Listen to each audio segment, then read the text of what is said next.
పచ్చిమిరపకాయలతో చేసిన అల్లం చట్నీ నేను అన్నీ కలిపేసి వేసేసుకున్నా. మీరు ఒక్కొక్కటే వేయించుకోండి నీట్‌గా. నాకు అంత టైం లేదు కాబట్టి నేను గబగబా అన్నీ ఒకేసారి వేయించేసాను. మీరు ముందు ఆయిల్ వేసుకున్న తర్వాత పచ్చిమిరపకాయలు వేయించి పక్కన పెట్టుకోండి. తర్వాత అల్లం వేయించి పక్కన పెట్టుకోండి. తర్వాత మెంతులు హాఫ్ స్పూన్ వేసుకోండి, ఎక్కువ వద్దు చేదైపోద్ది. హాఫ్ స్పూన్ మెంతులు వేసుకుని పక్కన పెట్టుకోండి. దానికి ఎంత చింతపండు కావాలో సుమారు చూసుకోండి. అంటే ఒక మిర్చీలు కారాన్ని బట్టి వేసుకోవాలి. కొన్ని మిర్చీలు ఘాటు తక్కువ ఉంటాయి, కొన్ని మిర్చీలు ఘాటు ఎక్కువ ఉంటాయి. ఇవి ఘాటు ఎక్కువ ఉంటాయి ఈ మిర్చి. అందుకని నేను కొంచెం నిమ్మకాయ సైజు కంటే ఇంకొంచెం వేసానమాట. చూసుకుని వేసుకోవాలి కారం మాత్రం.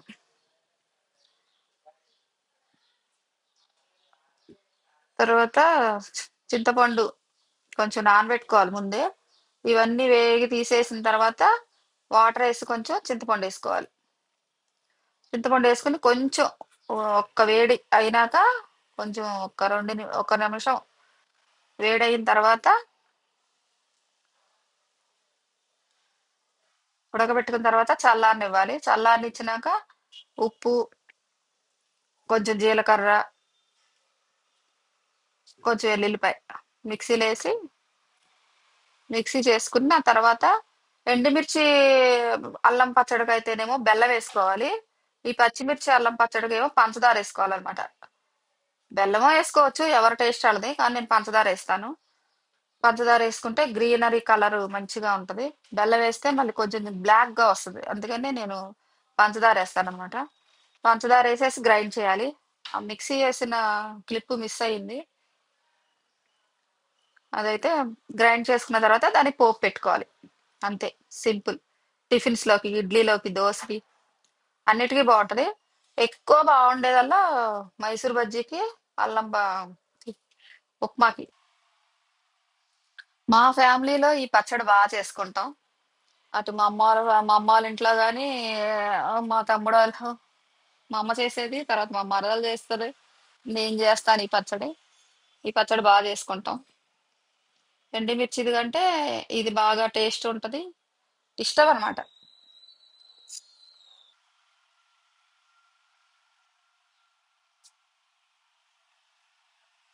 వాళ్ళైతే రోట్లో రుబ్బేవాళ్ళు. రోట్లో రుబ్బితే అల్లం పచ్చడి ఏమవుతుందంటే జిగురు వస్తుంది. బెల్లం వేసి రుబ్బే కొందికి జిగురు జిగురుగా వస్తుంది. అది టేస్ట్ అయితే అసలు చాలా బాగుంటది, మళ్ళీ ఎక్కువ కాలం నిలవ ఉంటది కూడా. నిలవ ఉంటది. అసలు ఇడ్లీలో ఉత్తి పచ్చడే స్పూనులతో తినేసేవాళ్ళం మేము, మా అమ్మ చేస్తే అంత బాగుండేది.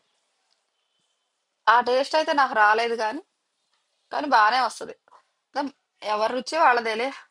ఒకళ్ళ టేస్ట్ ఒకళ్ళకి రాదు. మనం ఎంత ట్రై చేసినా కూడా రాదు. మా అమ్మ టేస్ట్ మా అమ్మదే, నా టేస్ట్ నాదే.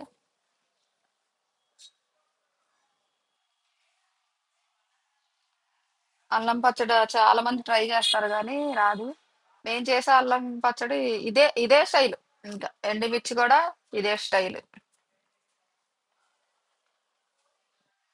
సేమ్ ఇదే పద్ధతిలో కూడా ఎండుమిర్చి వేపుకుని, అల్లం వేపుకుని, మెంతులు వేపుకుని, చింతపండు నానబెట్టుకుని రుబ్బేసుకుని బెల్లం వేసుకోవాలి అంతే. పోపు మంచిగా పెట్టుకోవాలి. పోపు కరెక్ట్ గా పెట్టకపోతే మాత్రం రుచి రాదు. ఇంకా అల్లం పచ్చడికి అయితే పోపే మెయిన్, ఇంపార్టెంట్. కరేపాకు గలగలా వేగాలన్నమాట. మంచి సువాసన కరేపాకు నుంచి రావాలి. అల్లం చెట్టు పట్టిన పచ్చడి కూడా సంవత్సరం అంతా నిలవ ఉండేది కూడా పెడతారు. అది వేరే టేస్ట్ వస్తుంది అనుకుంటా. నేను ఎప్పుడు తినలేదు, అది చేయలేదు కూడా. మేము ఎప్పుడు ఇలాగే చేసుకుంటాం అనమాట.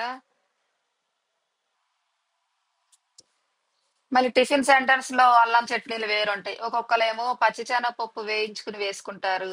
ఒక్కొక్కలేమో కారం కలుపుతారు. పచ్చి అల్లమే పచ్చి కారం కలిపేసి బెల్లం వేసి రుబ్బేస్తారు. ఇందులో అసలు చాలా వేల రకాలు ఉన్నాయి అల్లం పచ్చట్లో. అన్నిట్లో బెస్ట్ టేస్ట్ ఏంటంటే ఈ పద్ధతి. నాకైతే అసలు పెసరట్టు ఈ పచ్చడి లేనిదే తినబుద్ధి కాదు. ఖచ్చితంగా పెసలు నానబోసామంటే ఈ పచ్చడి చేసుకుని తింటానన్నమాట. భలే వెళ్ళిపోతది అంతే. మైసూర్ బజ్జీ కూడా అంతే. ఇక కానీ మైసూర్ బజ్జీకి ఇంకా రెడ్ అల్లం చట్నీ చాలా మ్యాచ్ అవుతుంది.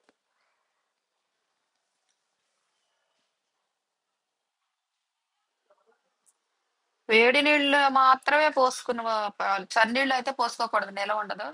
వేడి నీళ్ళు పోసుకుని గట్టిగా రుబ్బుకోవాలి. గట్టిగా రుబ్బుకుని ఒక సీసాలో పెట్టేసుకుని మనకి టిఫిన్స్ లో కావాలంటే కొంచెం చిన్న గిన్నెలోకి తీసుకుని కొంచెం వాటర్ కలుపుకుని పలచగా అట్లా వాడుకోవాలి. గట్టిగా ఉన్నది మాత్రం అసలు కదపకూడదు, అట్లా వాటర్ కలపకూడదు.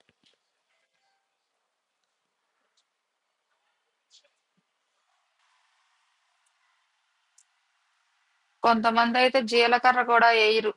జీలకర్ర కూడా వేయకుండా చేస్తారు, ఎల్లుల్లిపాయలు ఎక్కువ వేసుకుని ఎల్లుల్లిపాయల ఫ్లేవర్ ఎక్కువ వచ్చేటట్టు చేస్తారు.